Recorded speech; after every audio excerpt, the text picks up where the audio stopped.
What's up, guys? Welcome back to the channel. If you follow my channel, you already know that I just did my radiator on my car. After installing it and putting everything together, I went for a drive for a little bit and I got the engine overheat light on. But anyways, I talked to my buddy Austin. He told me that's probably my water pump and my thermostat. I did the water pump test and it worked for a little bit and then just kind of like shut off. Also, granted, I have 160K in my car, and it's probably the original thermostat and water pump. So I got my parts from FCP Euro. So I get that lifetime warranty. You know, that's always pretty convenient. The first thing you want to do with this job is obviously take the air box out. If you don't know how to do that, then you probably shouldn't be doing this job. But it's just the two little 10 mils right here. So you have these two little 10 mils right here, and then you take the mass airflow sensor off right here. There's a little clip, and then you take this little metal thing off with a flathead. And then you want to take, obviously take the airbox out, and then you want to take this thing off, and I believe they're T15s or T25s. There's one here and one right there, and this part comes off. You're going to have to take your fan out as well after you take this, and then flush the coolant obviously, and then you got to take the belly pan off, which it's probably like 12 to 15 little 8mm bolts at the bottom. Take the belly pan off so that we can drain the coolant. If you're new here, I just do BMW content, so make sure to subscribe if you're into that kind of stuff, and if you like the video, make sure to thumbs it up to help me out. Alright, so after you got the air box out, you got this little piece out, and then you took the belly pan off, you want to go to your, right down here, that little blue screw underneath your car. That's your drain plug for your coolant. So you want to put something underneath there, unscrew it, and then drain all your coolant. Okay, so after you drain all the coolant, you want to go down here, and there's a little T25 on the engine cooler. It's that one right there. You want to take that out because it's attached to the fan, and then once you take this off, you can bring the fan up. So to take the fan out, there's a little electrical clip right here. You want to squeeze that and pull it out. There's a little clip right there. All you want to do is just push it in and it'll come out. And then you have another T25 right there. I just touched it. So take that T25 out as well, and then you can take the fan out. You should also take the coolant expansion hose off. So it's the guy that runs over there to here. So you just unscrew this and it pops right off. So I took the expansion tank hose all the way off. You can see it hooks into there. I put it over there. You also want to take off your lower radiator hose, the one that's down here that goes right into the thermostat. Just be careful. As you can see, there's going to be a lot of coolant that comes out. So I just put some towels down. Doesn't really matter. And the lower rad hose comes off pretty easy. You can see that little metal clip sticking out. All you do is you pull it out, then it comes off. So usually this is like in when it's latched, then you basically unlatch it and then it comes right out. So I'm gonna let that leak a little more. Then I'm gonna take this top portion off. Okay, it's really hard to show you when it's in the car, but here's the aftermarket thermostat I bought. This is basically how it sits in the car. Basically like just like this. So this bottom part right here is from the lower radiator hose, because it goes from the lower radiator into here. So we just took that out, and you'll see there's 1, 2, 3 more hoses on there. So you want to take those out, and again, it's really hard to see from underneath. And then if you look on this side, basically you'll be underneath the car looking up.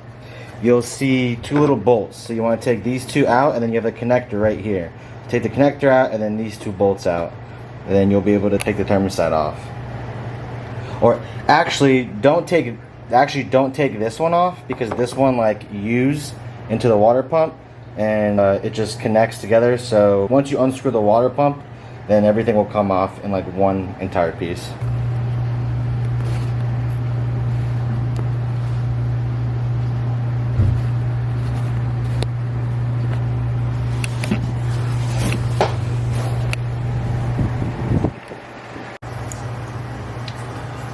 Okay, so you want to take that hose out right there. So that clip just comes up and then you can take it off.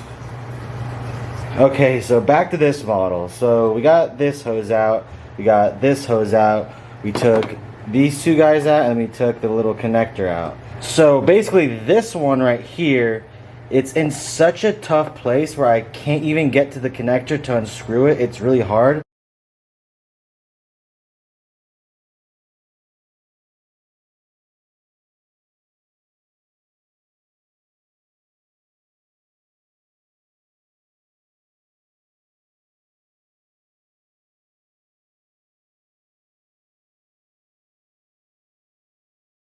To take the water pump out now, there is, let me show you guys. So you have some E12s, which are gonna be, that's one E12, and then you have one right next to it, and then you have a connector right next to it as well. You see that big plastic connector, and then, okay, you can see the E12s now a little better. There's one of them, there's one right next to it. So you take those out, and then there's another E12. You can get it from the front. It's right on top. So the water pump's right here. So if you get your water pump out, you'll see exactly where it is, because it's kind of hard to explain where it's at. But if you get your new water pump out, it'll show you exactly where it is. It's towards the front, kind of right next to the thermostat where the lower radiator hose went into. So let's do that and try to get this done.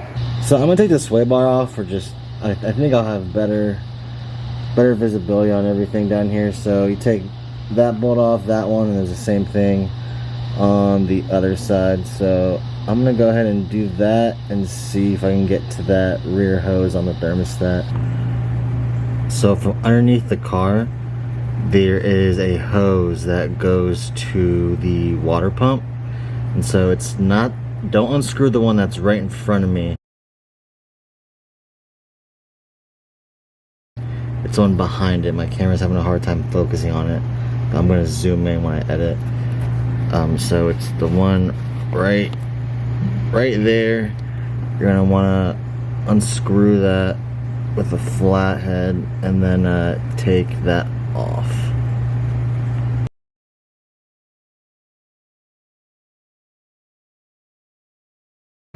Alright, so this is how it sits in the car. Here's the front of the car. There's the water pump. So like I told you, there's the two E12s down here. They stick, you know, through that way, out. I already got those out. And then this one right here, this is an E12 as well, but my socket wouldn't fit in here for whatever reason. So I used a wrench. I didn't have an E12 wrench, but I did have a 3/8 wrench, which fit almost near perfect. Just be very careful that you don't strip it and get it stuck. Alright, so that took an extremely long time. I don't know why. I couldn't get it out in all one piece, like I was saying earlier.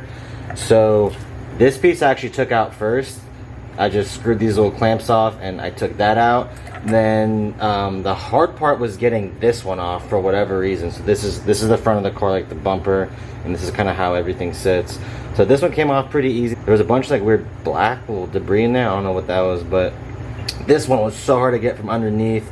I took like a flathead and I kept trying to get it, and finally I ended up coming out. A bunch of coolant got on me, but got this off finally, and then I could take this out. So after I took that out, the thermostat was still in because this one was like really hard to get to. The clamp, like where you like unscrew the clamp, was in a really hard place.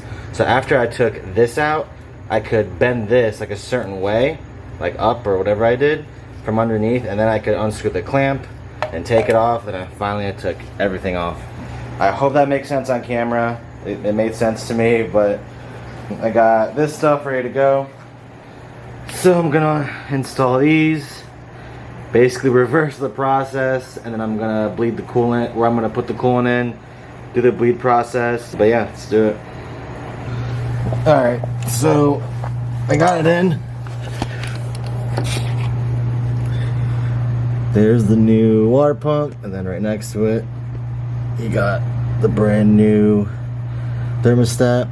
So, you know, just put these on, put these little bolts on, put all these little clips on, this metal one, this one, that one right there.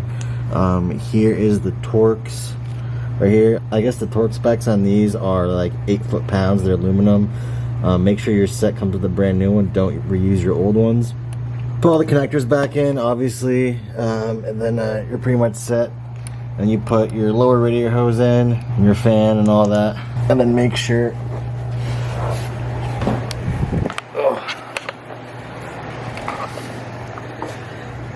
sure to plug in this top one right here. I'm not talking about this one right here, I'm talking about the one next to it. So plug that one in, and then put your lower radiator hose in right here, and then obviously it goes to here. And put the fan in, put your expansion tank hose back on, and you're pretty much set. And then you can put coolant in and then bleed the system. Alright, so I got everything together, everything's working fine, everything's perfect. So I already did the bleeding process. I'm just going to explain to you guys how to do it. So basically what you want to do is have the cap open. Well, obviously when you're done with everything, just put coolant in it. And put coolant till the little bobber thing is about that height. Don't do all the way to the top, but just like, you know, just right there. And then what you want to do, I'm not going to actually do it, I'm going to explain how to do it. Again, the video is going to be down below if you want to see it all happen. But what you do is you get in your car. So don't hit the brake, just turn on so it's like this, accessory mode. And then what you want to do is put it on the heat setting, go up to 84, make sure the AC is turned off. And you want to go to the first little notch right there. And then what you do is you hold down your accelerator for, it's like 7 to like 12 seconds. You just hold it down and you'll hear your water pump start going. And so once you do that, it's going to go for about 12 minutes, something like that. And then what you're going to see, here's how you'll know if your water pump's working right. What you're going to see is water squirting from here into the expansion tank. So you'll see this little bobber thing like going back like that. It'll just be going and so what it's doing is it's getting all the air out of the system, all the air bubbles. And so after that goes for about 12 minutes, I would set a timer. You can close this and then you'll be good. I will say though, while it's getting all the air bubbles out, your little bobber will go down a little bit. I'll just put in coolant as it's doing its thing, and then just make sure to keep the bobber kind of like about, you know, between minimum and max. So again, as it's going, put coolant in, watch it, make sure the levels are good. Once it's done, once the 12 minutes is done, you can run it again, but I would also recommend doing like a power source so that your battery doesn't die. But once that's done, you can just put this thing on, and then you'll be fine. You can start the car up and you know, make sure there's no leaks, and just put everything back together. But yeah, so if this video helped you guys, make sure to like it and then just subscribe for more BMW content. See you next time.